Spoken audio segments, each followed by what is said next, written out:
जैसलमेर जिले के कुछ गांवों में हमारा सफर जारी था। यहाँ के गांवों में बच्चियों का हाल सुनेंगे तो आपकी आंखें नम हो जाएंगी। एक गांव की आबादी तो 2500 है, लेकिन लड़कियों की तादाद वहां सिर्फ 18 है।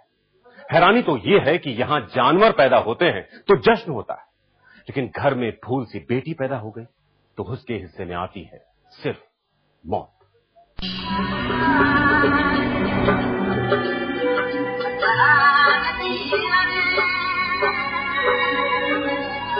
दूर तक फैला वीराना और उस वीराने में गांव दर गांव गुजरती आज तक की थी।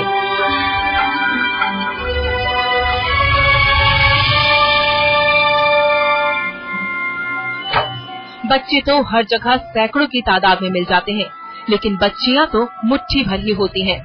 वहां 200 किलोमीटर के दायरे में 35 गांव हैं। वहां न बिजली है, न पीने का साफ पानी और न ही कोई खास सुविधा। 6000 लोगों पर मुश्किल से एक डॉक्टर। ऐसे गांव के बीच से गुजरते हुए जैसलमेर से 80 किलोमीटर दूर हम जा पहुंचे देवड़ा गांव में। आपको जानकर ताज्जुब होगा कि 2500 की आबादी वाले इस गांव में बस 18 बच्चियां हैं और वहां 14 साल से कम उम्र की बस 3 बच्चियां हैं, अवन, पवन और भावना। इस गांव के लिए इन्हें पोस्टर गर्ल कहिए या गांव के माथे पर लगे कलंक को धोने वाली 3 देवियां। जब भी कभी मीडिया या सरकार की तरफ से कोई यहां पहुंचता है तो इन 3 बच्चियों को ही पेश किया जाता है। 8 साल की उम्र में इनके लिए दहेज तैयार है और अगले 5 साल के बाद इनकी शादी हो जाएगी। फिर तो अपनी माओ की तरह ये भी घर की 4 दीवारी और घूंघट में बंद हो जाएंगी। इस गांव से 20 किलोमीटर आगे बढ़ने पर मोड़ा गणेश गांव में हम पहुंचे, जहां 14 साल की मनोज कंवर से हमारी मुलाकात हुई।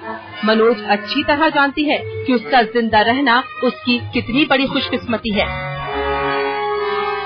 कि लड़कियों को मारा जाता है क्योंकि वो ज्यादा से ज्यादा ना अमीर घर की भी होती है, क्योंकि उनके बाप जो शराब पीते हैं वो दहेज देते नहीं है उनको, और फिर उन्हें आगे जाके बहुत परेशानी उठानी पड़ती है। इससे पहले से उनकी माताएं सोचती है कि हम लोग मार देते हैं, इसलिए मार देते हैं बस।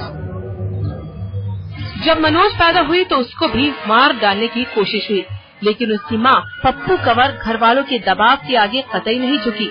लेकिन आज वो भी मानती है कि उसकी बिरादरी में लड़कियों के लिए कोई जगह नहीं है।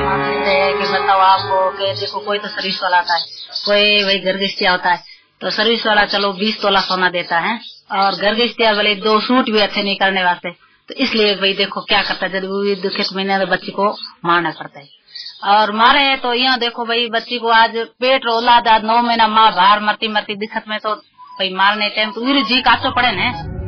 यहाँ अगर किसी के घर में ऊँटनी पैदा होती है तो पूरे गांव में गुड़ बांटा जाता है, लेकिन अगर किसी घर में बेटी पैदा हो गई तो मिट्टी का बर्तन फोड़ा जाता है, ये बताने के लिए कि उस परिवार पर कितना बड़ा पहाड़ टूट गया है। 21वीं सदी के भारत के लिए इससे बड़ी शर्म की बात और क्या हो सकती है। प्रीति चौधरी, जैसलमेर, आज तक।